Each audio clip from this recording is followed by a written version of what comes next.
You got the little man, you got the big man, and you got the bigger man.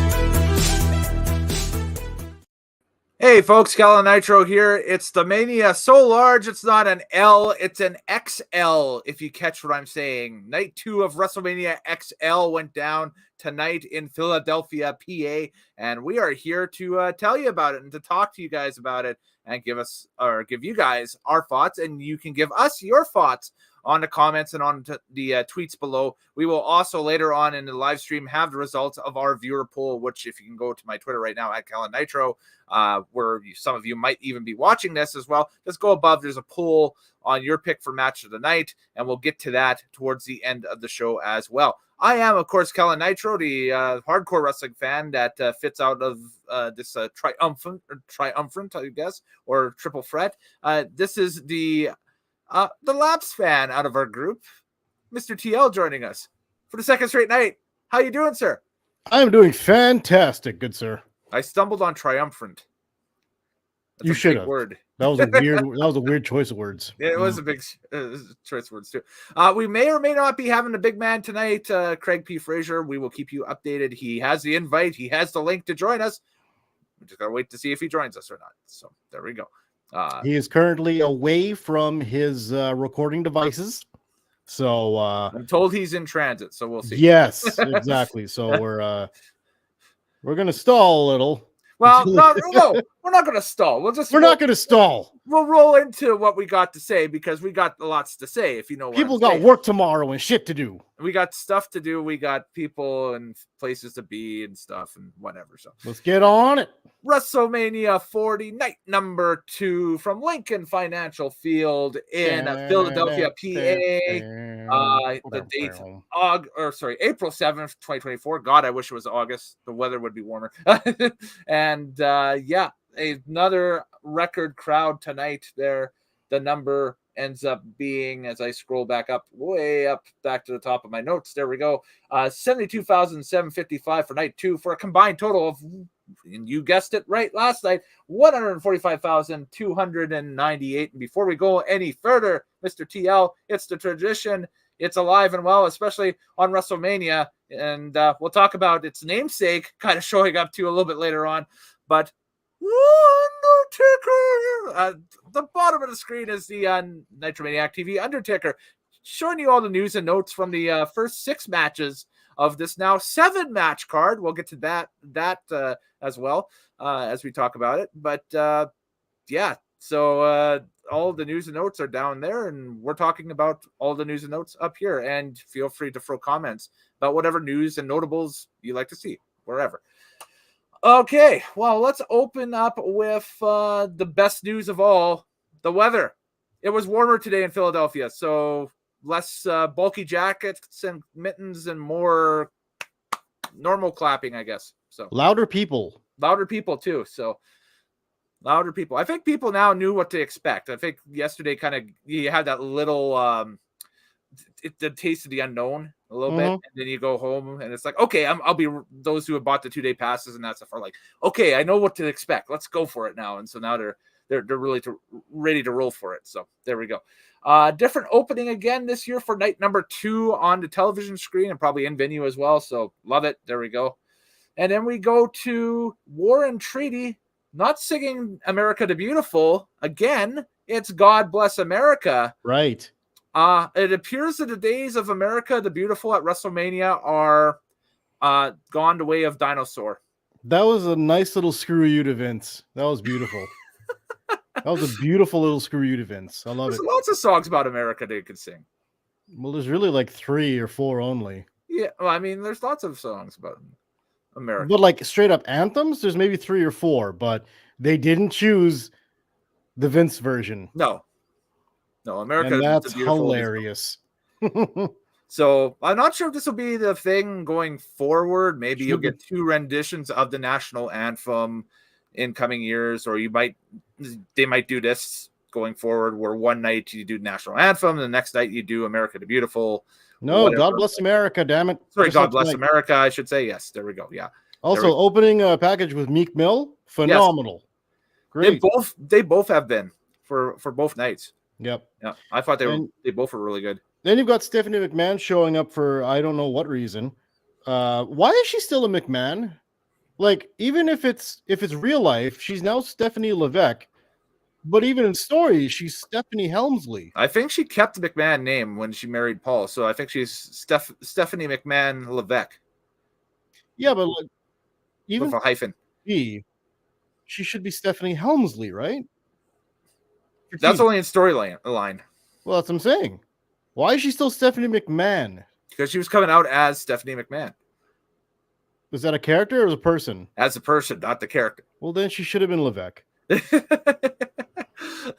I think she was coming out as an ambassador of the company now, because I don't think she has really much standing officially with them anymore. I think that. Well, and that's also why I was like, why the hell is she opening the show with her with Yeah. the "Are You Ready" thing? That was weird. Well, maybe give it a different twist, because it is night 2, second night in a row. Change it up a bit. Should have had Shane, and then he would have popped his knee. As I said last night, basically treat the as soon as the last match on Saturday night goes off the air with these type of shows and that stuff, you're in one giant intermission until the next night. Mm-hmm. That's what it is. All right, and she calls it the Paul Levesque era. Mm-hmm. Are you ready? She's got new music too. Yeah, I didn't like that either. I was like, it's just a remix of her old music. Yeah, it's with more rock music now in the background. It's stupid, and she should have been either Levesque or Helmsley. Okay, but then bagpipes, and I'm like, Roddy. Yeah, oh, wait, Roddy's gone. This is the part where I wish we had Fraser, and maybe if he pops in, I'll ask him if the Fraser was triggered when he seen this. I was. Those bagpipes when I was a kid used to be like, Roddy. I think that was the vibe. I think that was the tribute. That was supposed to be the message. Is that okay? This is harkening back to Roddy Piper here a little bit, and that's why CM Punk immediately said blasphemous. I didn't catch that, but okay. He said that. I am not surprised. Yeah. Because I think it was McAfee. It's like, this is awesome. And CM Punk's like, this is blasphemous. Oh, and that's when Cole's like, whoa, as you can hear, I got a different voice with us right now. Yeah, so CM Punk had his entrance before the actual pay-per-view started. Yes. If you were watching the pre-show, you watched CM Punk walk out. Yes. Yeah. And then, eventually, through all the pomp and circumstances, we get to our very first matchup of the night. Hold on. Hey, what? Now, just a minute. Okay. First of all, just a minute. When Drew McIntyre went to the top rope and 3 fire shots came out of this ring post, I'm like, thank God he picked the right one. I think he probably knows which one he was going to walk up to. I'm just happy, Yeah. No accidents there. And secondly, Rollins came to the ring with what the hell was that? It was a strings band mixed with the Flaming Lips. Well, it sounded like, for anyone who didn't see it, and by the way, this whole thing is a spoiler if you didn't see it. And why wouldn't you have seen it, people? Yeah, go back. Hold on, we'll pause for a second. So, quick pause. So that was the pause you should have used to go back and watch the show and then come back and rejoin us. There you go. Exactly. So now that Good you're back, pause. Welcome back. I'm Kellen. Kellen. Welcome back. Spoilers continued here. So it looks like a polka band starts playing his music to start out with, and then it turns into his real music, and everyone is dressed up like a circus clown, just like Seth Rollins is. It's very New Orleans Mardi Gras. Kind of. And they've had to explain on the commentary that these people are the Mummers for the Mummers Parade, which is a Chicago thing for New Year's Eve. Yes. And they all look like complete circus clowns, as did Seth Rollins, as they went to the ring, paraded around it, gave high fives to the commentators, went around the ring, back up the ramp, and the clown show is finally over. And we could finally start the match. There you go. Yes, exactly. So the WWE World Heavyweight Championship match was first on the show. CM Punk, guest commentator for this, as Seth freaking Rollins attempted to defend the World Heavyweight Championship versus Drew McIntyre. runtime for this thing was, as I scroll down to the runtime. There we go. Was 10 minutes and 30 seconds. And yeah, Drew McIntyre defeating Seth freaking Rollins. You know, a Claymore, and that's the 1, 2, 3 after, you know, he must have hit like, I don't know, maybe a dozen Claymores in that match. Like, it was I have it all down in my notes here. Do you want me to just like run through the notes and see what I remember as I wrote it down?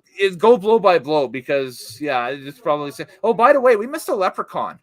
There was a leprechaun running around with the mummers. Okay, good for them. Yeah. They suck. It was not Hornswoggle, before the record. What a jerk. Okay, let's see. Here we go. Okay, so it says Seth is so cringe. Belongs in AEW. They like his song, not so much him, like Fandango. Claymore, 2 count. Good start. Yes, because for a minute there, when he hit that finish and went for the pin, I was like, they're doing Sheamus Daniel Bryan with this thing. Yeah, immediate squash match. Yeah. But luckily he kicked out. I have if Seth isn't 100% after night 1, he shouldn't have danced to the ring like a jackass. Yeah. Good point by myself. Yeah, good point. Well, we'll talk about these grand entrances and how a little bit later on too, because I got an issue with the main event entrance. I don't. Pedigree on the outside in front of Punk. Stomp, 2 count. Good exchange. Pedigree stomp, 2 count. Seth with bad knee. DDT, 2 count. Japanese style, everyone hits finishers until it's over. Mm-hmm. Okay, so what I wrote there was, this just reminded me of those Japanese matches where they build up to the point where all they do is hit finishers. Yep. But they just skipped all the beginning part and went right to the finisher part. Yes, because time wouldn't allow for it. That's the thing is, you know, you have 6 matches scheduled, but don't forget about all the stuff that is scheduled after this match that you have to get to, which we will talk about. Yes. But yeah, they basically did half of a Japanese match to open this night. Yeah, the second half of a Japanese match. Yes, the second half of a Japanese match. Let's see. Stomp on table. Claymore in the ring. 2 count. Mm-hmm. Claymore finally 3. New champion. Crowd likes it for some reason. Yeah. Punk on commentary is hilarious with jabs. And Drew celebrating in front of Punk's face. Mm-hmm. Now we'll pause there because that's the end of the match until a little something happens. But we'll talk about the after here after. So let's pause there in my notes. Yeah. So yeah, your thoughts on the match as of that point? Up to that point, I thought it was actually was comparing the 2 openers because we had Rhea and Becky last night and this one tonight and that stuff. I liked this one better than Rhea Becky, but that doesn't necessarily mean it was the better match of the 2. I just personally liked this one as an opener before. And the crowd really, I think they were really game for Drew to finally win and get that pop as a champion. So he got his world title pop in front of a crowd. World title win pop. I will disagree with you that night 1 had the better opener. Mm-hmm. It was more of a full thought out wrestling match. Yeah. This, again, they did half of it, the second half of a Japanese wrestling match. Okay. So they rushed it. They didn't play enough to the fact that Seth Rollins had just had a main event match previous night. Mm-hmm. So as you said, if this was after the intermission, if you're combining this as the one WrestleMania, Seth didn't do his part to sell his injuries enough. Yeah, you should be limping to the ring. Yes, definitely. Not dancing. That's a good point. Exactly. Not assing off now, to the ring. Ugh. He does start selling the knee rather early on in the match with Drew. Yeah, but never mind his back that has 100 pieces of athletic tape on it. Or kinesio tape. Yes.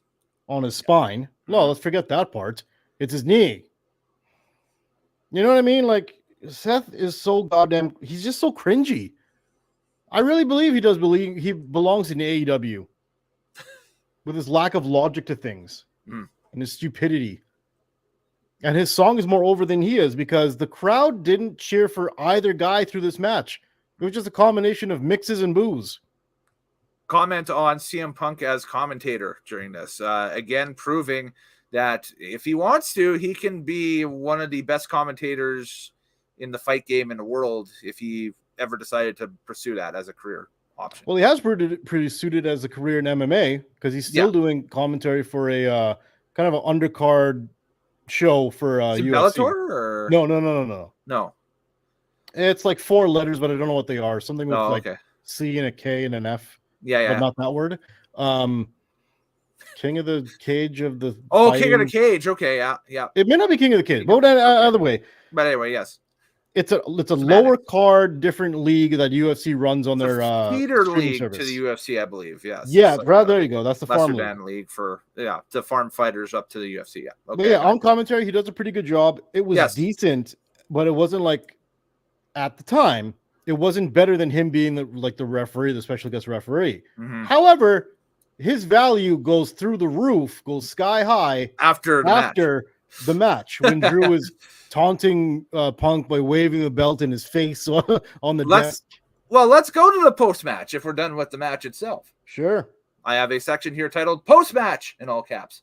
There Drew stares down Punk, says it's my moment, shoves the belt and gives Punk a crotch chop.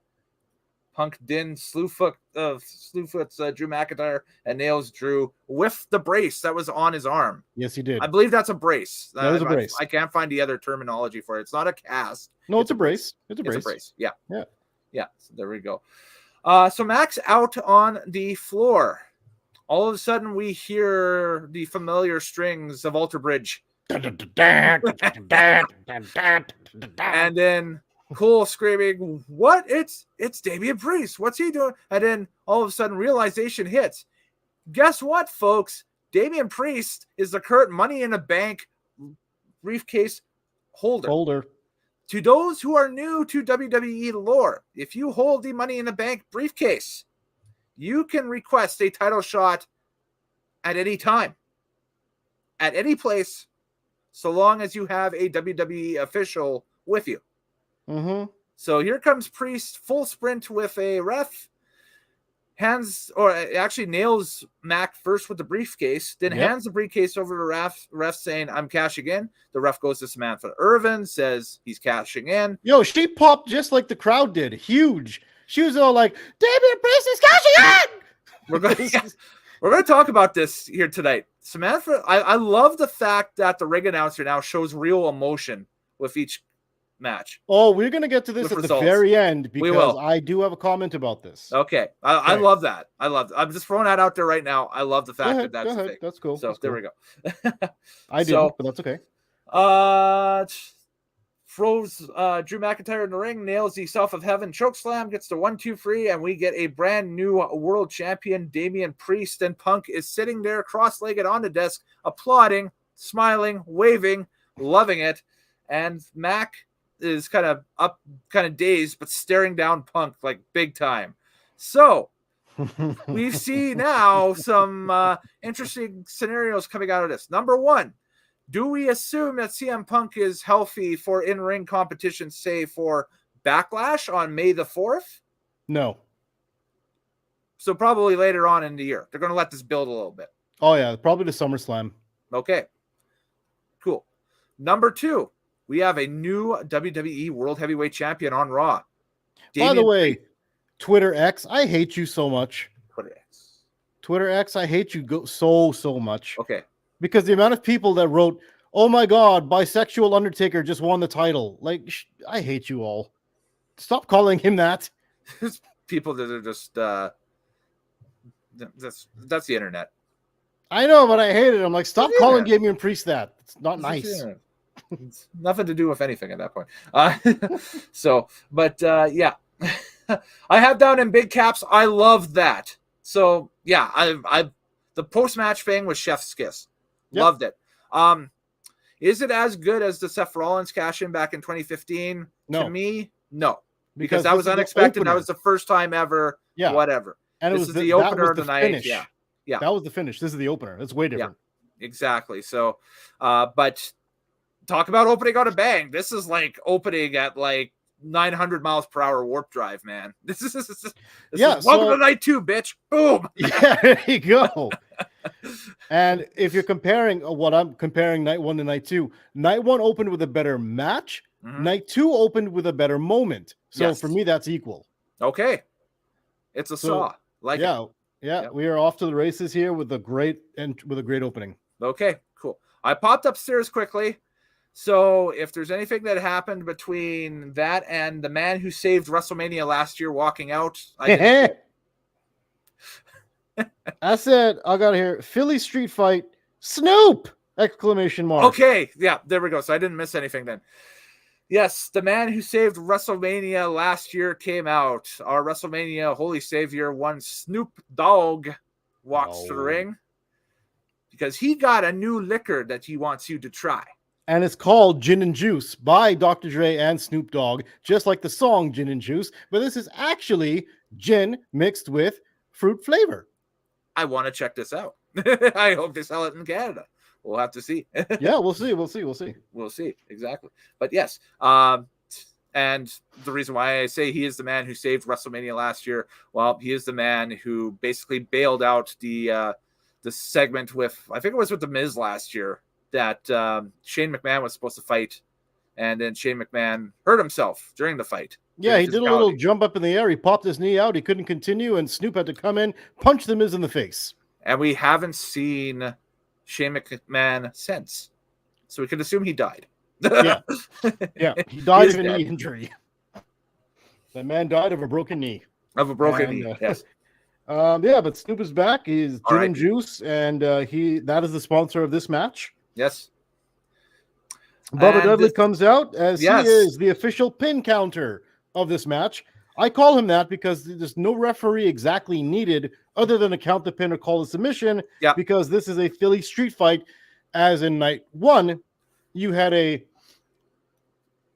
clusterfuck of a 12-man tornado ladder match. Yes. Well, this time you just had a 3-on-3 match with no tagging needed.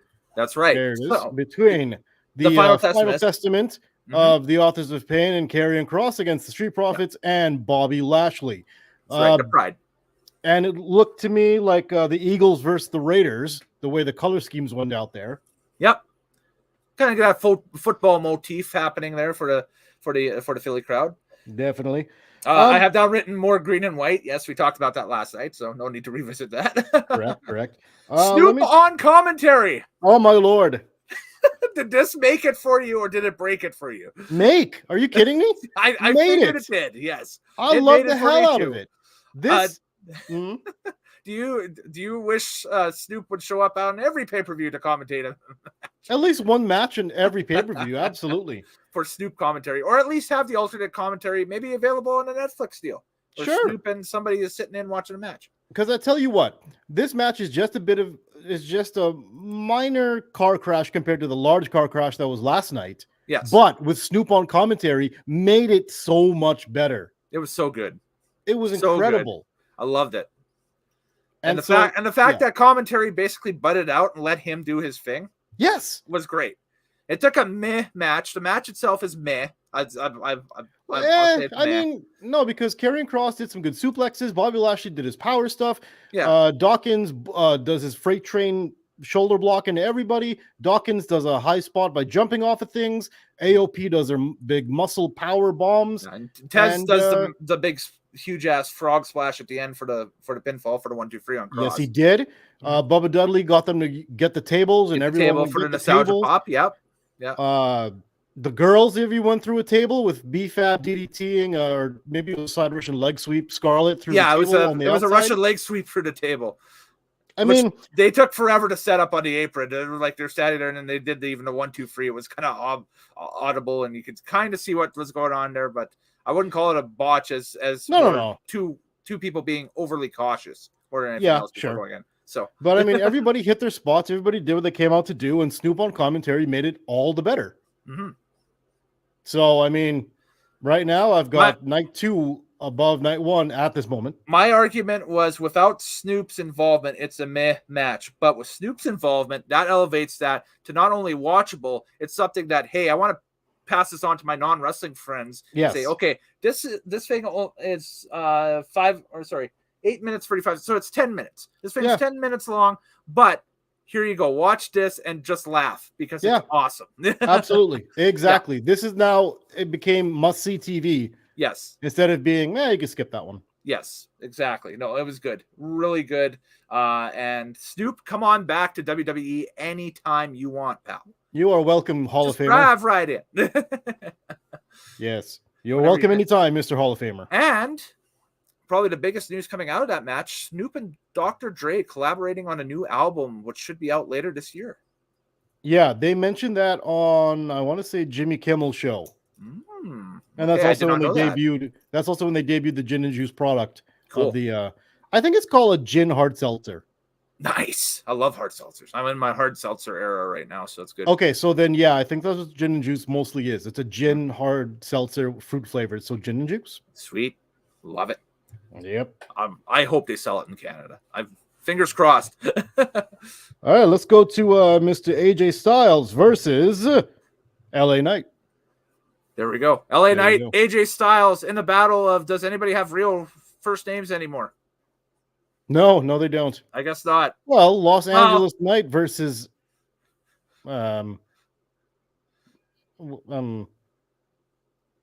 Adrian? AJ Styles? I don't know. You don't know what his first name means? I was Alan Jones. Was it? Is it actually? Alan, I think it's for his real name was Alan Jones. Because you're the big wrestling fan. I would expect you to know that. No, I know that. It's. I think it's Alan Jones Styles is supposed to be, but he wanted to go AJ Styles because when he left WCW, WCW owned the Air Styles copyright, which is what he had debuted in WCW. And when WCW went bust, that copyright went to WWE. And as far as I know, WWE still owns the Air Styles name if they wanted to use it. That's a stupid name. So AJ Styles was his indie workaround.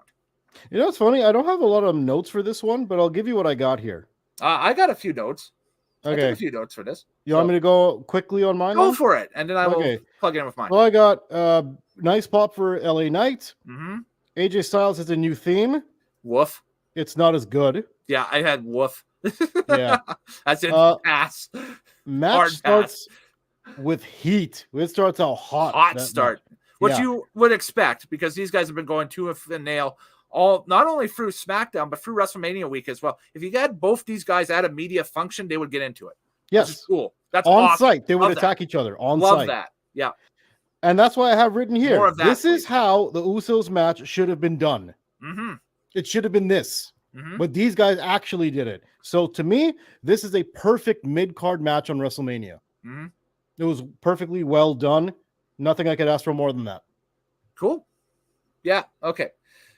I just got the finish here, and I got the runtime as well. The runtime for this thing was 12 minutes and 25 seconds, and BFT by LA Knight. That's the 1-2-3. After he reverses a Styles Clash attempt, which seems to be the ammo of beating AJ Styles. Yeah, when the reverse the Styles, if you can reverse the Styles Clash, you basically have him. Yes. I don't know why they changed his theme music. Maybe because he wasn't a heel enough with the old music. Change it back, please. Yeah, this one didn't work. This one didn't work at all. No, it's not a far difference from his old one, but it's so much worse than his old one that don't continue with this. It's kind of bland. It's very bland. Yeah. You want the AJ Styles, you don't want none, music. I don't like this one. It has nothing to it. For sure. Absolutely. Just want to say shout out to everybody watching tonight. If you have a comment or a question about WrestleMania 40, either night 2 or night 1 as well, throw your comments in the comments section and whenever you're watching or wherever you're watching, I should say. If you're watching us on Twitter X, throw the X's up. You can just comment on the video, and that should show up in my comment bar here. We have never tested that up to this point, but I am told that's how that works. So I'm going off of secondhand information for that. Next. We'll see what happens. There are some news items. The King and Queen of the Ring are coming back May 25th in Jeddah, Saudi Arabia. Sounds like the reigning King and Queen are, I believe, Xavier Woods and Zelina Vega. That's right. Yeah, they haven't done that in a while, have they? They haven't done that in a while, yes. Yeah, but it's coming back. That's going to be the Saudi show in May. The Hall of Fame class is acknowledged. Huge pop for Paul Heyman, as always. And I can't believe they missed Bull Nakano's nunchuck spot with the camera. That's like her thing, is nunchucks. How can you miss her thing? Did they have them come out onto the stage? Yeah, they did. Okay. I must have went somewhere for that. Yeah. So they were acknowledged, kind of a recap of the Hall of Fame and that stuff. It's kind of the night 2 tradition on WrestleMania Sunday that the Hall of Fame class comes out and gets their flowers. Yes. So there we go. U.S. title on the line next here on the show. It was the WWE U.S. Championship triple threat. Here were your combatants. The champion Logan Paul defended the title against Kevin Owens and Randy Orton. The match itself ran 17 minutes and 40 seconds, and Logan Paul retains the title with I Show Speed, which I guess is like an influencer dude. One of his influencer buddies in the Prime bottle this year. So a rehash of the KSI Prime bottle thing. If you in the blue Prime bottle, you're getting your ass whooped. Yes, you are. That's kind of a meme now at this point. That's hilarious. Don't, whatever you do in life, don't end up in the blue Prime bottle. In a Logan Paul match. In a Logan Paul match, yes, exactly. So, before the match, some notes here. Sami Zayn says it's Kevin's turn now in Gorilla, and a good callback to last night. And then he walks out. So Logan Paul entered the arena on the back of a big-ass lifted truck with a big, giant Prime bottle cannon thing that shot fire. It was whatever, was the thing. So Kevin sees that, takes off, and he's like, no, this isn't right, whatever. Goes in behind, grabs a golf cart, rolls down in the golf cart there's a duct tape sign that says KO's golf cart on the front of it. And then Randy Orton's music hits, and KO, because he wants to be buddies with Randy, is like, oh, hang on. Then he rolls right back up and says, I'll be your Uber driver. Come on down. Hop on. And he did. Randy's like, I've been to so many of these things. What the hell? I mean, this is my throwaway Mania for all I care about. All right. You know what? I love that. It was a really funny spot for KO to be like, come on, buddy, hop on. They missed the trick, though. What they should have done was Randy Orton should have hit his pose while the thing was moving. Oh, that was epic. Yeah. I was like, they missed it because KO was driving so fast that Orton was like, slow down. Yeah. You're going too fast. He was holding on to the T-bar on the back. Oh, for dear life. It was kind of funny. Yes. You can get those things opened up pretty good. And if you can take the governor off of them, you can get them going even faster. That's the wild thing. Let's not try to kill wrestlers in vehicular, incidents at the ring. I'm speaking from experience, of course, but anyway, there we go. Lord. We'll talk about that on an open mic night one night. Sure. Anyways, here are my match notes. We had a moonsault by Owens and only net a 2 count. Later on in match, Logan went for the brass knucks and Orton. He nails Orton, but only that's a 2 count off that. Fast forward now to the outside when I Show Speed was revealed to be in a Prime bottle. Well, that was the end of I Show Speed because he got RKO'd on the announce table. Man, that announce table took some beating, but it didn't go down until the last match tonight. So correct. Tougher wood, I guess. Maybe. There we go. And front splash by Paul on Owens. Or sorry, that should say frog splash. That's an autocorrect error on my side. Yes. So frog splash by Paul on Owens after an RKO out of the pop-up powerbomb, 6 spot, 1, 2, 3. The Maverick Logan Paul retains as to be expected here. I did not expect Logan to drop the belt. They're going to try and get a payday with him in Cleveland, I think, with SummerSlam.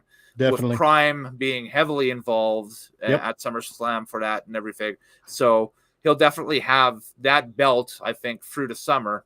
And then we'll see what happens after SummerSlam. Maybe there might be an up-and-coming person on the roster or something like that you could throw in there for a match or something. Or maybe that's where we get our Bad Bunny versus Logan Paul. I don't know. Oh, yeah, that would have been cool. My notes don't look much different than yours. I can run it down real quick. Yeah.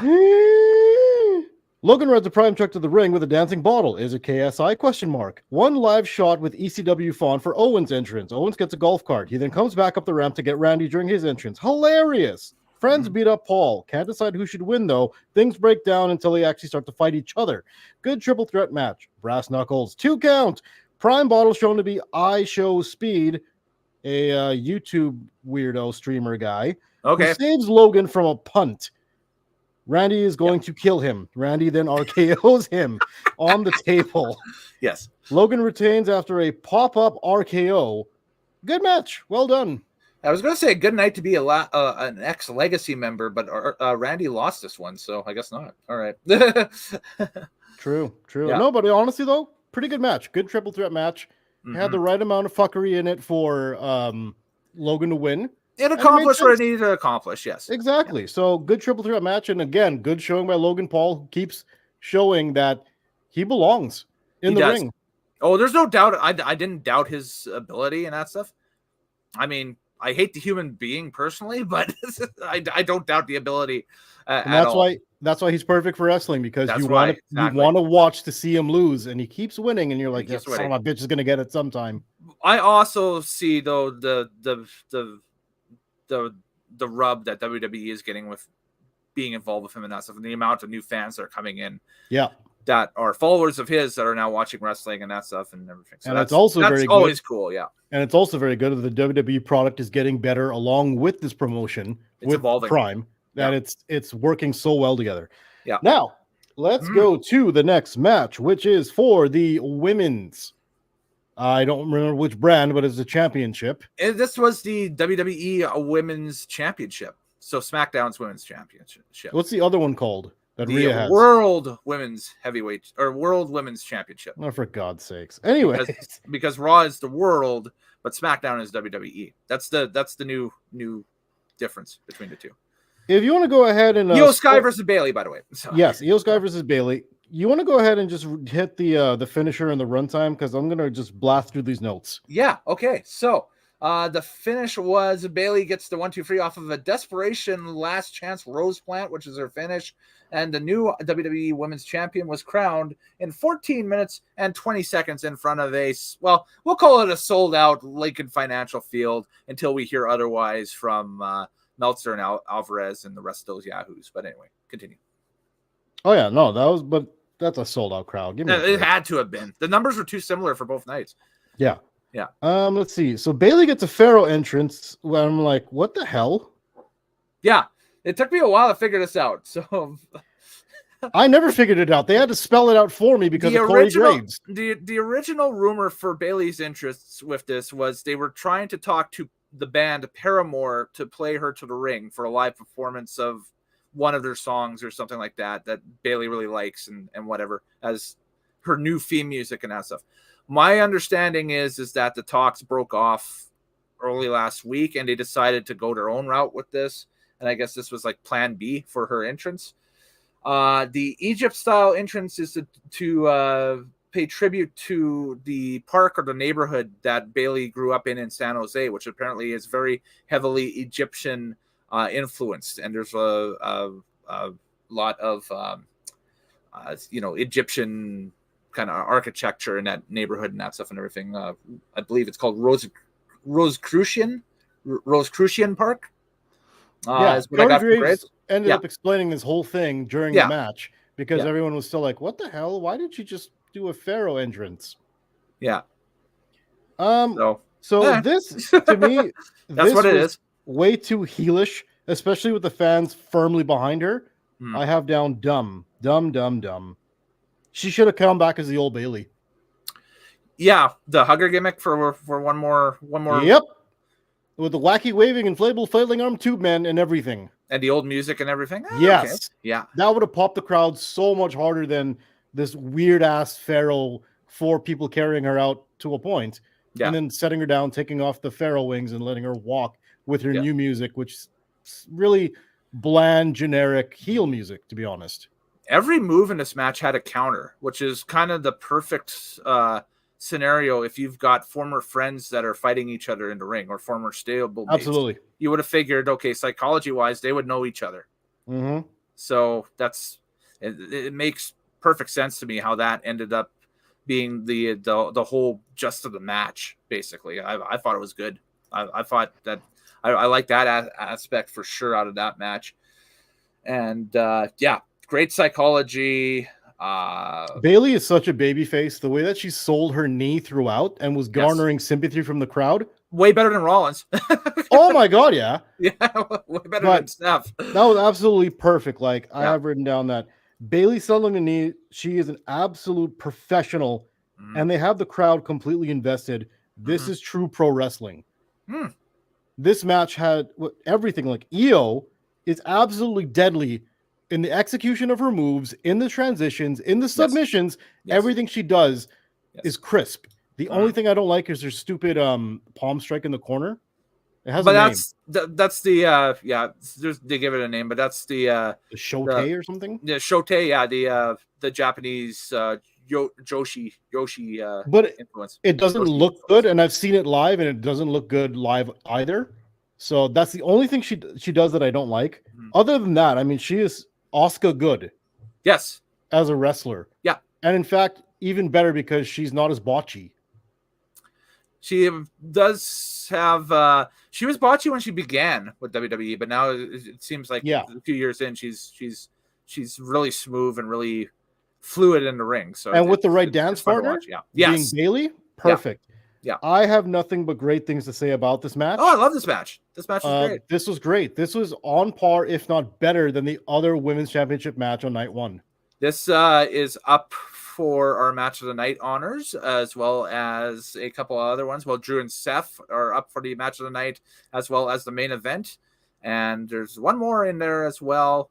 So go ahead and vote on that at the Twitter link, twitter.com, and look for me at Kellen Nitro right now. I can even make this bigger because I have the tools to do so in case you need that. There you go. Go vote right now because I think we're running out of time with that, and the next polls close in the next 5 minutes and 30 seconds. 5:29, 5:28. Also, I've written down that both women's championship matches over-delivered, and I think they've taken the women's division to another level. Yeah. Both night one and night two. Yeah. They've absolutely over-delivered. Great matches. Great matches. Women's division, top-notch this weekend. As more often than not, it seems to be, which is great. So yeah, that's huge. Yeah. Good stuff. Good stuff for sure. And then after this, we have Snoop coming out again with first, breaking news. Breaking news. Breaking news. Backlash France, May 4th in, is it Lyon or Lyon, France? Lyon, France. So that's where Backlash is this year, is in France. Yes, because you know that band, the Kings of Lion. Right. There we go. Yes.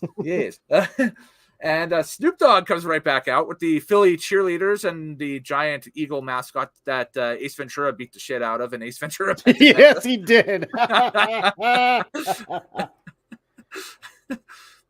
Don't cut off Ace's Gatorade, man. He just wanted a drink. No, he wanted the eagle. Oh, he wanted the bird on top of it. Yeah. Yes, because of the reward. Because it was a bird bird and dove. The eagle just came by and swiped it away, and he was taking his drink of water. What? I'm taking a drink of water. Yeah, well. Speaking of which, you actually hit that. That was amazing. During the Logan Paul match, the crowd was chanting Gatorade. I didn't catch that. I'll have to go back. That was so funny. That's awesome. Just because of the whole crime thing. Yeah, for them to chant Gatorade was so funny. Gatorade. That was hilarious. That is cool. Right on. Well, I guess where we are now. We tested out Prime on last year's review here. So for WrestleMania. So that's not where we are. That's not where we are. But if you feel the need to go see it, go look up the WrestleMania. We ain't got time for that Prime shit. We've been seeing it all night. Where are we now? Snoop Dogg with the Philly cheerleaders announces the total attendance numbers. We talked about that already, so there we go. And then we break off to the more video packages and stuff because it is Bloodline Rules. It's main event time. There we go. all came to see WWE Champion Roman Reigns taking on the challenger, the American Nightmare, Cody Rhodes. What was your issue with the entrance? Can we get to that first? Yes, we'll get to that first. Was it Cody's stupid helmet? That partially is it. It kind of looks like that was pre-printed in the afternoon by an 8th grade CTS class or something like that, you know. Hey, but you know what? Brandy got a good pop, so good for her. She did, which is awesome. Yeah, that was good. That saved that. That was great, and whatever. The return of Cody Vader, I kind of popped for that. I didn't much care for the helmet. The helmet is kind of It looked goofy. I'm guessing in a stadium it would look cooler. Yeah, I guess so. But not on TV. It looked stupid on TV. Yeah, on TV it looked weird, and that's it. And my other issue with the entrances and that stuff, and this is the only thing that would make, and you'll take issue with this, whatever. Probably. Is that it's Bloodline rules, right? Yeah. What's stopping Roman Reigns from waiting at the top of the Cody Vader with a kendo stick to beat the shit out of Cody? Yeah, there's a little lack of logic there. I mean, Roman should have been like, who cares if it's the biggest night of the year? Let me just beat the crap out of them. And okay, I can actually salvage this. Okay. In this, if you're buying into the story and everything. Yeah. What does Roman want more than anything? Respect. Respect, yes. He wants his moment of acknowledgement. He wants his entrance. That's why he does it. He's not going to just cheap out. He's not going to rob himself of people acknowledging him. He's not going to ruin his own entrance. Yeah. He wants that power. That's why he wouldn't just like skip his own entrance with all these paid singers and musicians to play him out to the ring just so he can like cheap shot Cody Rhodes, especially when he believes deep down inside that he's going to kill Cody anyways.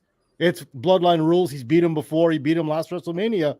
He has no reason to believe that he needs to cheap shot him just for that reason. Sure. Okay. Yeah. Okay. You should be a writer, damn it. Yeah, should have been a writer. Should have been a writer. There's some kind of lawyer of bullshit. Bloodline rules equals no rules. And of course, the runtime for this being the main event was 33 minutes and 25 seconds. Let's go a rundown. We'll run down sort of kind of blow by blow. Mine is sort of kind of blow by blow just because this match was so freaking long that I didn't go blow by blow, basically. There was a drive-by attempt early as Cody was pulling out a table. A little bit later in the match, Cody is on advantage and he goes into the figure four with lots of woos happening in the crowd, obviously. But Roman goes to the eyes. I think this was just to display the psychology of, this is no disqualification, because all of a sudden Roman would have been DQ'd in a normal match because of that, because he went to the eyes, raked the eyes. The referee would just be like, hey, you can't do that. Yeah, exactly. So much later, disaster kick by Cody, only that's a 2 count. A little bit later on, Roman hits the crossroads, and that's only a 2 count. Both these guys had tons of finishers saved for this contest, and so they were constantly hitting L1, in some cases R1, to steal each other's finisher. And I don't know what the equivalent is for Xbox gamers, because I've never owned an Xbox. It's still the same trigger thing. Yeah, there we go. The Superman punch after a power bomb through the table for Reigns only nets a 2 count. Then there's a crossroads. Cody's looking for a second one, but Jimmy Uso hits the ring. Pause. Okay. Hey, no, pause. Because I'll go through mine. Okay. Because this is where it starts to get, crazy. It gets nuts at this point. So I'll just read it how I saw it, which was big fight feel, even after night 1. Yes. That's a big point. Well, it's been building all day. Yes. Because night 1 was such a big thing with The Rock. Yeah. For this to be just Cody and Roman, it still had a big fight feel, and that's mega. Yeah. That is so important. Yeah. Interesting that both guys came out alone, to your point, even though it's Bloodline rules, and I wrote down fuckery is afoot. Yes. The table did come out early, but Roman put it back, and that was a great heel spot. I saw that. Yeah. That's a Cody good point. brought up the table, and Roman put it back. Yes. Good stuff. Kendo stick beating. Oh, they had the first yay boo exchange that actually worked for both nights of WrestleMania. Yes. Roman punch, boo. Cody punch, yay. It actually worked perfectly. Yes. Let's see. Because Roman that was canceled for the yeet, no yeet in the brother match. Yes. Roman with a crossroads on a 2 count and then mocked the move, saying, nobody beats anyone with that shit. Yeah. I love that. I love that they were kind of uncorked. That Roman was, when he was on the advantage early on in the match, he's kind of uncorked a little bit. Yep. And a little bit later, he's after 2 count, after he tried to crossroads, he turned to Heyman and it's like, I just wanted to try it. Yeah. He's like, nobody wins with that shit. Nobody wins with that. Rock bottom countered into an arm drag and then a spear by Cody. Yeah. Then Jimmy Uso hits the ring after 2 crossroads going into the 3rd. Now we continue. Go ahead. Jay hits the ring, and they fight to the outside. A huge spear off the stage wipes out both Usos. That was an oh my god moment. That was no pads, through table. Yep. Yow. Yeah. And we're getting run-ins. We're talking run-ins right now, Mr. TL, and we're about ready to get a run-in here. At well, here he is. Woo! Play his music.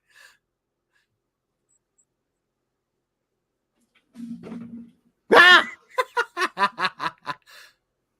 Dylan, you son of a bitch.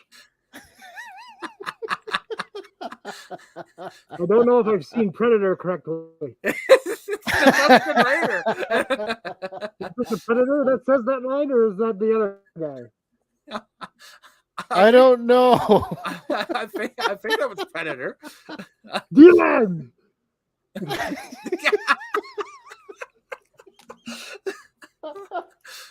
Okay, folks, if you're listening to this on audio and you didn't see this on YouTube, go to YouTube and go to about the 51-minute mark of the pod stream, and you have to rewatch that because that is an all-time run-in moment, as they were tonight at Wrestlemania. It's CraigPFraser. How you doing, sir? Hey! I'm late.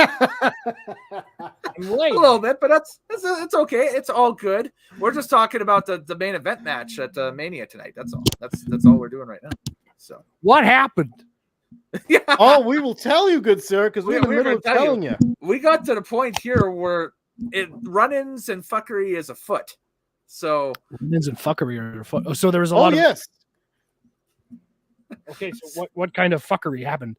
Well, let me tell you. Go for it. So first of all, Cody and Roman are having a pretty good match. Bloodline rules. Yes.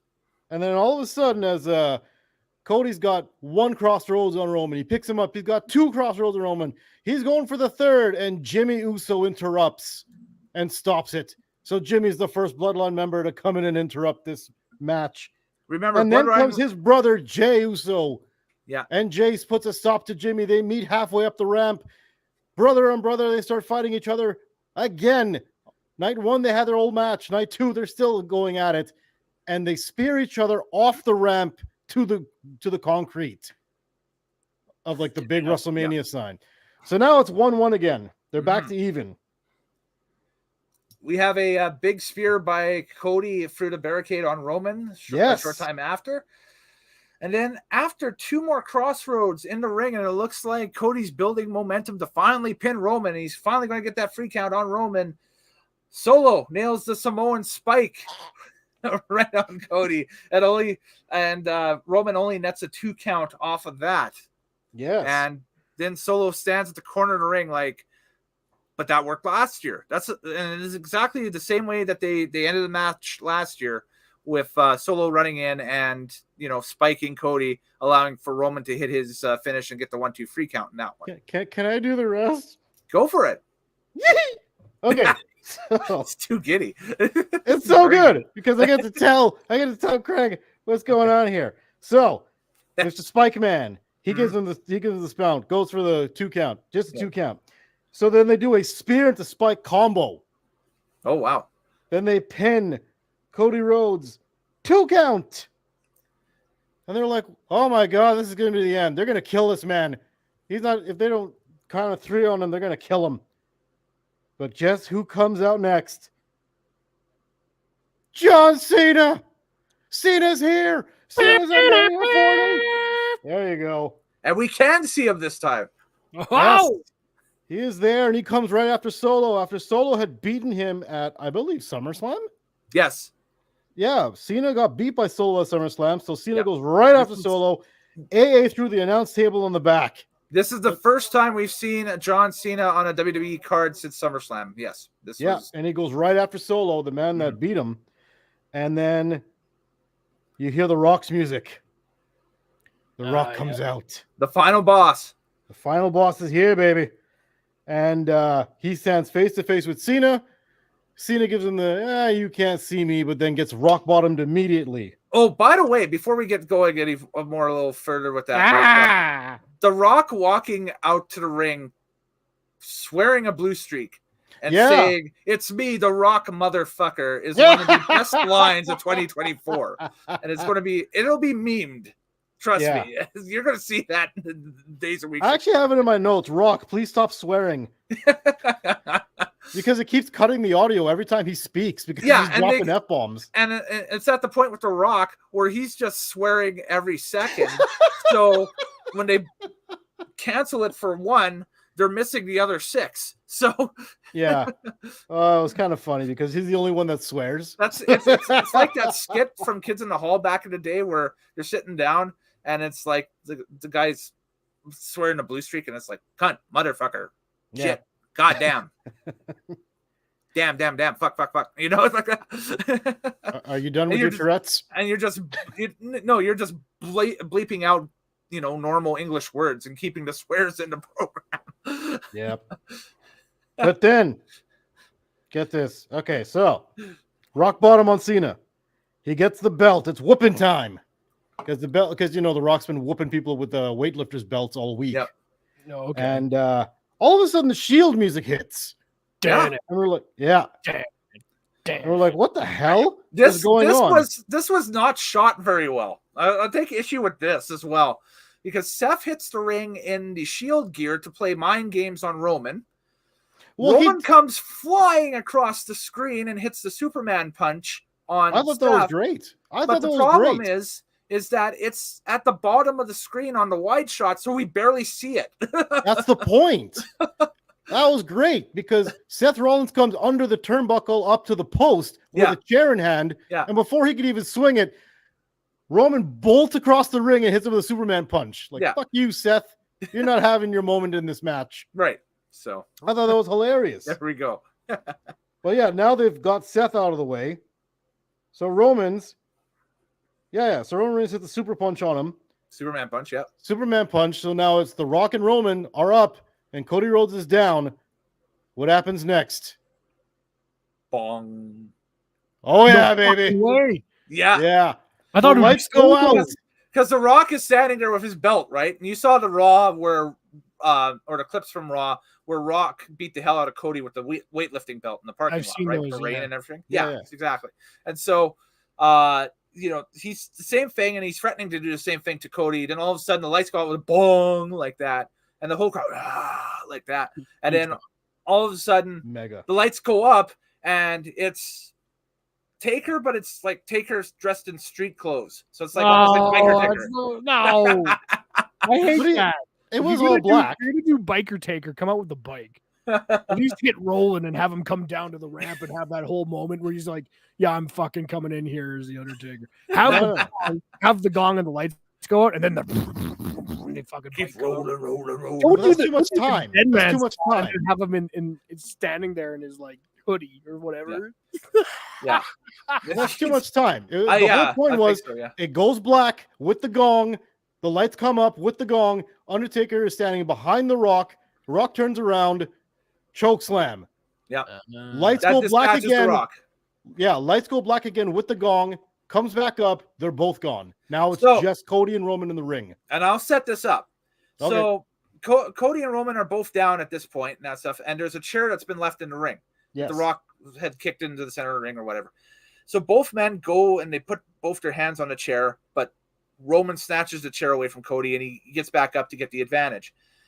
He looks into the corner and he sees Seth Rollins laid in a heap in the corner of the ring, dressed in the Shield gear, and Seth's just starting to get back up, and Roman's holding the chair. He's flashing back in his mind, almost like Vietnam style, you know, from like Full Metal Jacket to 2014, to when Seth blasted Roman in the back with the chair. Wow, and broke up the Shield. So we're talking super long-term storytelling here. Like you need to have to been a fan for like a decade plus to get this. And the whole crowd like, oh, like that, right? Because they just all of a sudden realize, oh, this is deep-seated thing. And as powerful as the tribal chief has been throughout this entire run of that stuff, there are two things I've noticed with him as of late in that stuff. And even last year. One, he has terrible separation anxiety. And number two, he has terrible PTSD from that moment. Yes, he does. So that's what hit him at that time. It was the separation anxiety because he sees this whole thing crumbling around him, and it's like, oh God, here we go again. I don't think so. And then number 2, he sees the first time it happened, it's like, oh, I'm getting my pound of flesh. Yeah. And so he goes after Seth. That's enough to give Cody the advantage. Cody hits the crossroads ×3, nets the 1-2 free. By God, Kang, we got a new champion. It's Cody Rhodes in 33 minutes and 25 seconds. Cody Rhodes did it. He finished the tale. He finished the story. Finished the narrative. Slayed the dragon. Slayed the dragon. Slayed the dragon. Post-match, a la Bret Hart at WrestleMania 10. Everybody comes out to celebrate, so there was a nod to WrestleMania 10 there. And then Cody grabs the mic and asks Bruce Pritchard and Triple H to come out. And there's hugs all around and everything and that stuff. The guys lift Cody up on their shoulders like Bret was lifted at WrestleMania 10 and that stuff. Yeah. And then outside the ring, there was a shaking of the hands, one more shake of the hands between Seth Rollins and Cody Rhodes. Seth holding Cody's hand and basically pointing at him saying, remember now, you owe me. You owe me. So thinking down the road, might be a title match between the two of them. We'll see. There will be numerous. There will be numerous, yes. Seth has the world title still? Not after tonight, no. Oh, he lost to Drew McIntyre. He lost to Drew, who then lost to Damian Priest, if you catch my drift. Oh, he did the Money in the Bank. Yes. He cashed in. Interesting. Oh, wait, so wasn't CM Punk referee? He was a commentator at ringside. CM Punk was kind of the catalyst to Drew losing the title after he won the title. Was it? If you catch my draft, yes. Oh, so that's the feud going forward. If WWE has like that I sent you, and by the way, if people haven't seen this, there was a 43-minute best of night 1 that WWE put up on their social media channels here and that stuff. I sent Craig that yesterday. I'll send you the night 2 one if it's out, and you can catch that before Raw tomorrow night because a lot of stuff went down that's going to make Raw must-see television tomorrow night. Yeah, absolutely. Wow. Yeah. Yeah. So no Stone Cold Steve Austin. No Austin. No Austin with the Undertaker. We got Taker. You know what? We got John Cena. Taker showing up to chokeslam The Rock like that. I got to go watch that clip. That would be that would be my second best after Austin. Yeah. Just because who was he was the the locker room leader. Everybody knew the Undertaker was if Vince was busy, talk to Taker, right? He'd be the guy that could help you figure out something to do with your match or where to go for something. And so having The Rock kind of come in there thinking he's the final boss and having Taker kind of show up and be like, you need to get the fuck out of the way. You need to let this be a one-on-one. He might be the final boss, but he was currently standing in the Undertaker's yard. Yeah. Exactly. But for that pop to hear that gong and to see the lights go out in that arena, that was worth everything. Great pop. Super pop. Yep. And Taker didn't need to do much. He doesn't have it's one of his signatures and then blacks out and leaves. That's it. And he took The Rock with him. He took The Rock with him. Took him out. He disappeared too. Neutralized The Rock. Yep. The Rock is in limbo right now. He's in purgatory. He's in limbo. In those bell-bottoms. I just saw a couple pictures of it. I was looking on my phone. He's in his bell-bottom pants. Yeah. Oh, the tearaways that are not in style. Yes. That was part of his ring stuff from last night. For sure. So, but anyway. One part that you missed. There's one part that you missed, though, is that Triple H got invited into the ring with Cody Rhodes and gave him a hug and raised his hand. And basically, the new man who's running WWE just gave Mr. AEW their title. Yep. So the man who went off to start his own company, his own pay-per-view that led to his own company, who came back home to win the title. And he did the whole smash the throne thing, right? And he did. Yes. He really did. Triple H was mad about that for a long time. Yeah. Hey, but he knew better that business is business, and then this moment was worth all of that. Yeah. Because Dusty Dusty never won the WWE Championship, right? Well, the whole part of the story is that he won it one night in Madison Square Garden, but then it didn't count, or they took it away because they took it away on a technicality or something like that. It was one of those things where Billy Graham, who he was fighting, ended up putting his foot on the ropes or something on a free count or whatever, and then they, they reversed it later, or they vacated the belt and Graham won it back or something. One of the two, I can't remember. So Dusty won it, but he didn't. Was that a kayfabe thing? Like, did they say like in storyline? Yeah, in storyline. Yeah. Oh, okay. But either way, Dusty never won the WWE Championship out of all the accomplishments that he had in the business. So that was his whole story of Cody getting to do the thing that his dad was robbed of. Yeah. I see. That never made sense because I did see some of the lead up to this where, like, The Rock was, like, obviously coming from, the Anoa'i family and like his grandfather, the High Chief Peter Maivia, and like The Rock was is it Ano? How do you pronounce it? Anoa'i. Anoa'i. Anoa'i, like Hawaii. Anoa'i. Okay. Yeah. So he was. So The Rock's been a multiple WWF champion, Hall of Famer. Roman's one of the longest reigning champions of all time, and like they were talking about his family, and like The Rock was talking so much crap about Dusty and like his family. But like the moment like Cody goes like, you know what, your family's great, and your grandfather would be ashamed of you, like that was too far for them, and it was like, no, he didn't. No, he didn't. He said, you don't have a family, you don't have a bloodline, you have a bunch of leeches and bloodsuckers and hanger-oners. Yeah. Oh, something like that. I thought when he got slapped though, is because Cody said that your family would be ashamed of you. Yeah, but there's a part right before that where he said your bloodline isn't real, your family isn't a family, they're just a bunch of bloodsuckers and hanger-oners. I haven't and seen leeches. I'm out of context. Well, everybody forgot that part, and everyone's like, "Why did The Rock hate him because of all this?" Because he said that. Was that at the Vegas thing? Because I did not. Yeah, see that's the Vegas thing. Yeah, I didn't see the Vegas thing, so that's why I was like. By the way, you know what? They missed a golden opportunity at the end of this pay-per-view. Okay, do tell. You know what Cody should have done? He should have grabbed the microphone. They're in Philadelphia. Rocky 2. Yo, Adrian, Dusty, Brandy, I did it. Yo, Dusty, I did it. Yo, Dad, I did it. I'm like, damn it. And that would have been the cherry on top. Now. I don't know. Would that have been a little too much? Like, I'm going to Disneyland. Like, no, because Mick Foley did it. Oh. But that's because his wife is named Adrian, I think. Right, but I mean... So it flowed better. Yo, Adrian, I did it. Well, yeah, that's his wife. Okay, yeah, but I'm saying is that they have precedent for someone doing it in wrestling, which is hilarious because it was Mick Foley. But to do it in Philly, to have a Rocky 2 ending, especially when it's the rematch, just like Rocky 2. Yo, Dusty, I did it. Holy shit, that would have popped the crowd. Well, you kind of had an homage to the end of Rocky 2 with Rollins shaking hands with Cody saying, you owe me a favor. That's now. Rocky 3. Rocky 3. There we go. Not Rocky 2. Rocky 2 is Yo, Adrian, I did it. Yeah. Shit, and they go sparring in the ring right after, and then they both knock each other out with the one punch. To the eye, and it finishes with the eye of the tiger in the painting. The eye of the tiger in the freeze frame. Yes. Yes. So Cody's gonna have to fight like a big Russian dude now.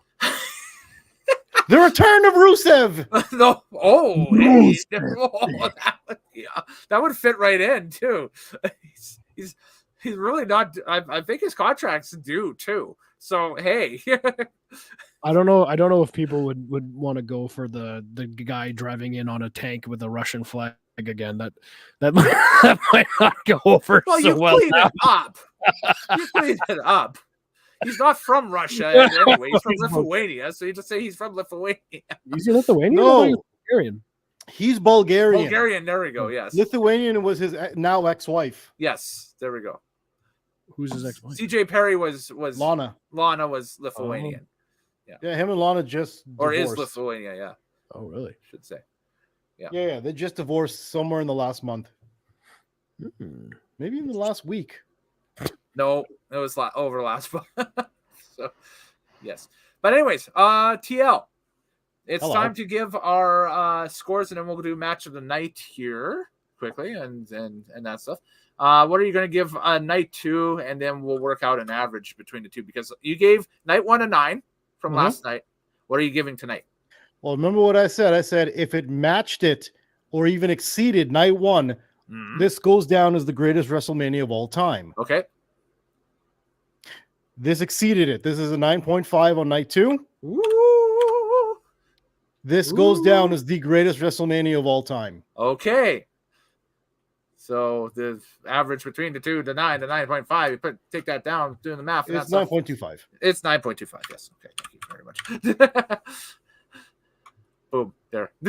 That's for all. Almost real time, everybody. Almost. There you go. But that is both nights put together. This is above a 9 point. Sorry, this is above a 9 out of 10. And just room for someone to beat it someday.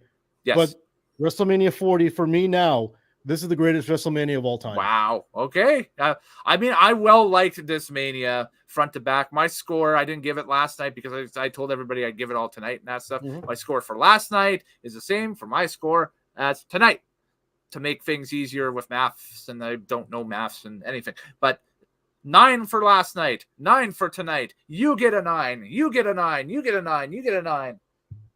It's 9. There you go. There we go. And Craig, you get a 9. Yay! Woo! I don't know what happened. Nice. So my scores, I'm going to give night 1, I'm going to give it a 6. Hey! And tonight, I'm going to give it a 7. Now! 6.5 out of 10. Those numbers will be... I wanted to see a bunch of little people dressed up as clowns fight a bunch of little people dressed up as kings. And I didn't see it. I did not see that tonight. Look at it. So you have to find Well, we send you the highlight package, because no doubt it'll be in it. There's a moment early on in tonight's show where I think, okay, if Fraser sees this, he is going to be supremely triggered. And it's like not even 5 or 10 minutes into the pay-per-view for tonight. Oh, what happened? No, I got triggered. He would have laughed and been like, no, it would have, yeah, it would have got going. It's Drew McIntyre's entrance. You would have went, oh, right. I thought you meant Seth Rollins' entrance. No. I'm talking Drew's entrance. What did Drew do for his entrance? Well, I'll send you the video and you can see. It's a surprise now. Oh, I gotta go see, and then I gotta have a reaction to it on Twitter in all caps. Yeah, you do. Yes. Did he has anything to do with a live pipe band? Yes. Oh, great. Did it have anything to do with playing Rowdy Piper's original theme music, which is my clan's actual march music, by the way? Yes. Yes.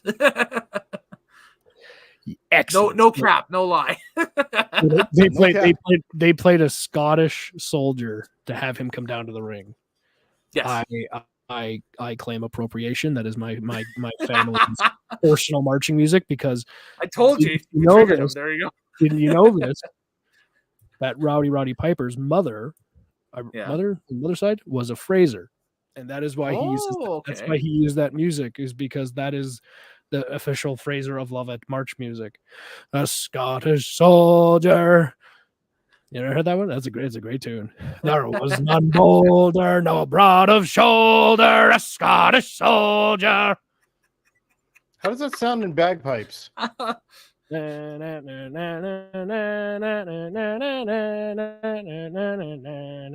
that's not the song they used. If you played. Hold on a second. Hold on. Here we go. Bear with me. I'm not singing it perfectly, but this is great. I love this. I thought Roddy Piper's WWF song was the Bonnie Lasso 5e. No. No. It was. Hold on a second. My Bonnie Lassie's Coming Home to Me is what it's called. Yeah.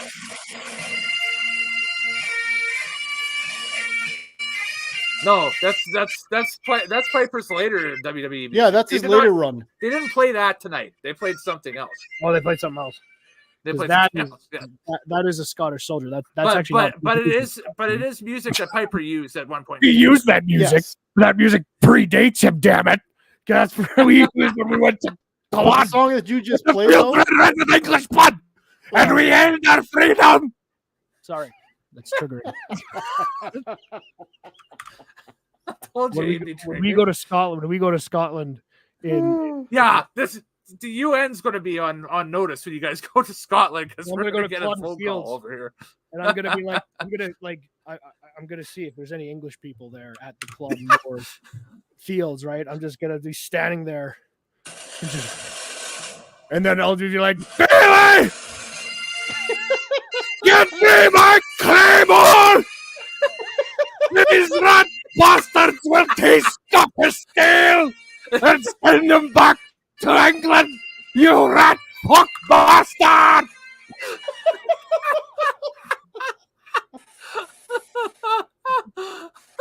Get the cons! Assemble the mothers, and this field will be a tartan paradise! The Englishman sleeps well tonight! But what if there's a rival crew that arrives on that battlefield? Well, let me tell you what'll happen when the rival is up. I love it. Those bastards will feel the cold, creeping death of the Scottish brave soldier that came from the Green Hills and took it on the Bonnylock Romans. Folks, I love this. This is why just, Scots have high blood pressure. I was going to say. No, it wasn't the diet, it's the ranting. The diet and the ranting. Everything's deep fried and there's ranting and heavy Scotch whiskey.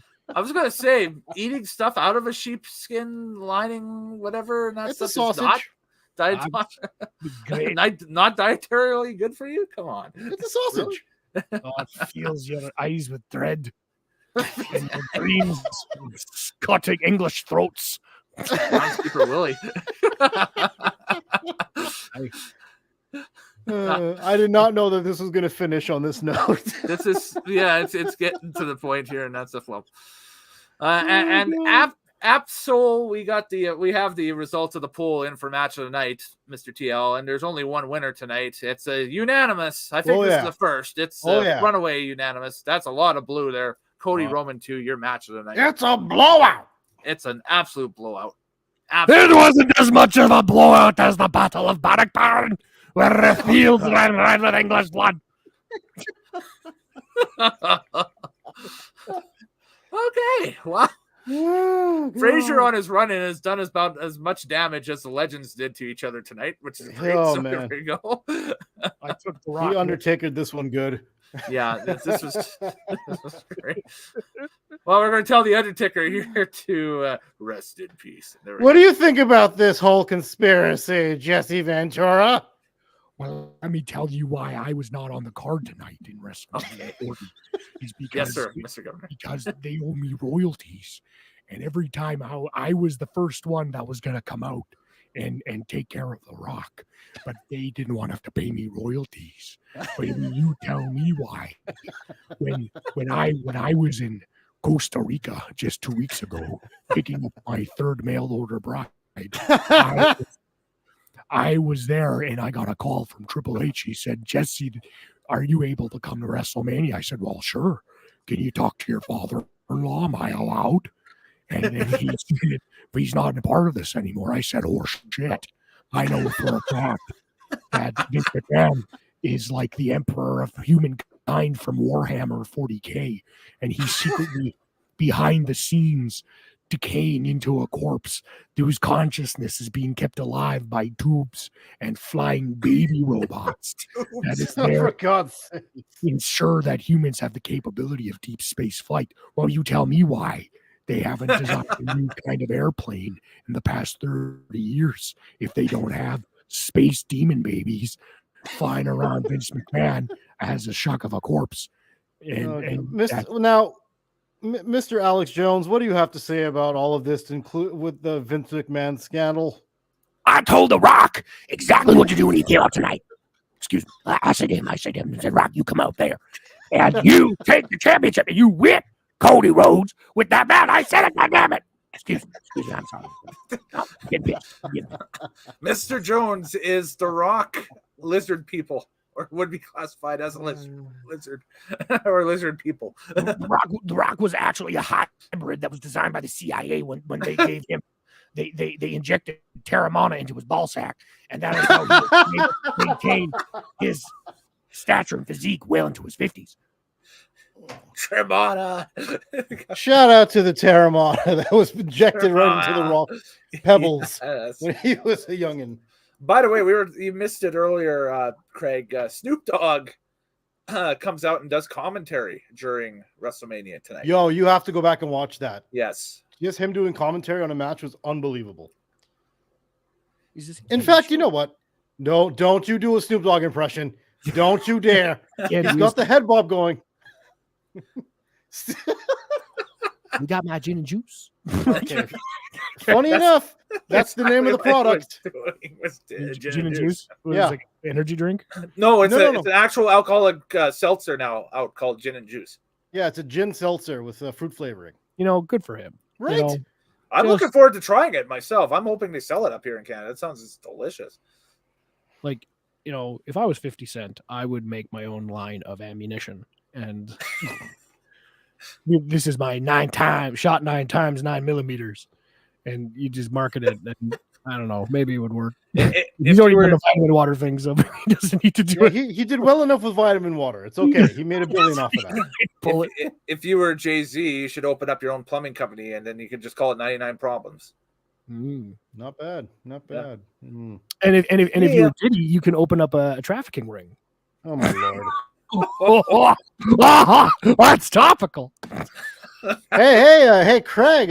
Hey, what would Diddy be? What would his name be if he was in Batman? He'd be the Diddler. We've gotten to the He's got 21 kookaroos. We've gotten to the dad joke portion of tonight's program. For sure. These guys, Mr. TL, where can they reach you on the Twitters if they want to talk to smoke or throw the smoke at you, or you want smoke? Well, I mean, I want to smoke. I don't know if you can see this, but yeah, I want to smoke. I got to have the smoke. You gonna give me the smoke? Oh, you get it down to TMLoutan. Don't interrupt the Rock, you jabroni. When he's talking, it's at TMLoutan. Yeah. At the Twitter X. That's TMLoutan. Because I wants to smoke. Cool. You can hit up Fraser at. You can find me at CraigPFraser. And you better bring your long sword. You better bring your chainmail, because it'll be a fight with reckoning. Borilas, Nitromaniac, to the death, you bastard. Folks, and this man is going to Europe and going to Scotland in the very near future. If you see him, please run the other way. Bailey and I were looking at houses today, and we had a realtor who's from Scotland. And we were talking about it, and we were both bonding over. He's from Glasgow, and we were both Celtic FC fans. And the day I'm coming into Glasgow is the day of the Scottish Cup final that Celtic might be in. Oh, that's huge! Yeah. And it might actually be Celtic versus Rangers, their biggest rival. Oh, yeah, that's what they're speculating. I have a Scottish question. Yes. Are they Celtic or Celtic? So in the Scottish pronunciation is Celtic, but Celtic is Irish because the team was founded in Ireland. But actually no, hold on. It was founded in Glasgow by Irish priests. It was Catholic priests that came to Scotland. Yes. Oh, so they're like the Montreal people that came up with the Canadians. Essentially, I guess, because the Irish they came to Glasgow. The Rangers had already been made in 1879. and then Celtic was made in 1888, a few years later. Ah, But we're both Celtic fans, and we were looking in this house, and the guy happened to also have some Scottish heritage, I guess, because we were going through the closet, and there was a Rangers shirt in the closet, and we were both like, oh, you can't buy this house. Actually, it was more so. Oh, for God's sake! We can't have this house, this Hun bastard. He has the Union Jack in his closet. What kind of a self-respecting Scotsman has the flag of a tyrant in his closet? Yes, to the king. Lizzie's in a box. Fuck her. Anyway, up the eldest Celtic. Come on, you boys in green. Go to the cup final in Hampden Park. Show 'em who owns Scotland. Oh my God! wow. Okay. I can't do it anymore. We've had all the run-ins this weekend. It's crazy. Random Scottish rants is my favorite thing ever now. It can work with any topic. Like it could be like if you have to buy like an off-brand name of ketchup instead of Heinz at the grocery store, be like, what? Yeah, just be like, They didn't have Heinz. What's wrong with them? I'll have to buy French's, which is fine by me, but it's in a smaller bottle, and it can't contain my rage. I'm gonna vomit. I'm gonna throw up. I'm laughing. So Despite all your rage, you're still just a rat in a cage. I get it. Yeah. smashing pump. hard. Oh man. I'm Crazy. gonna throw up. I can't laugh anymore. Yes. Exactly. Well, folks, my head we hurts. hope you've enjoyed this recap, and then I hope you definitely enjoyed the run-in here in the main event portion. This was definitely a WrestleMania night worthy performance for sure. And Wait. Okay. One last thing I need Okay. to do. Now, oh God, a lot of your impressions have names because they're named after people. Jesse Ventura and Alex Jones. What is the name of the Scottish rant fellow? His name is Rory McCauley, the red fiery bastard from Dunkeld. I got Rory McCauley, I think. But it's more like Rory? Fire bastard. Rory Rory McCauley. Rory McCauley. McCauley. Yes, Rory. I look forward to seeing him in all future podcasts from here on out. Oh, he'll be there. Hold on. I got okay. Hold on. Rory, can you tell me about what's your feelings on the last few playoff spots open in the Eastern Conference? We're talking hockey here. Who gives a fuck? Because there's only one team in the East that matters, and that is the Blue Knights, the holy seal of the Maple Leafs. The blue and white, those are the colors of Scotland. Oh God! I never thought of that before. Just run him loose through Nathan Phillips Square and just. I can't do it. I can't. He goes into round one or something like that. Just let him run loose through Scotiabank Arena in Toronto. Whatever. I was in Legends. I'd have a kilt. I'd paint my face. There's no more podcast. Yeah. There's nothing left. I think TL has been deceased. So there we go. But anyways, folks, later days, happy wrestling watching. Thanks for joining us the past few nights here. We've had some record numbers checking us out last night and again tonight. I know it's a little later for folks, and it's a work night for a lot of people and that stuff. But hey, thanks again for tuning in with us. And we broke this down. It's a new era for WWE. I think both myself and Mr. TL really like the direction that WWE is going. And I think Craig will like it too once he gets the chance to take a look at it. So, there's a thumbs up popping up on the thing again. There we go. Hey. I wish I could do that. No, mine doesn't work. Oh, my stomach. So, later days. Happy wrestling watching, folks. And we'll see you next time here on Nitromaniac TV's Wrestling Unlimited.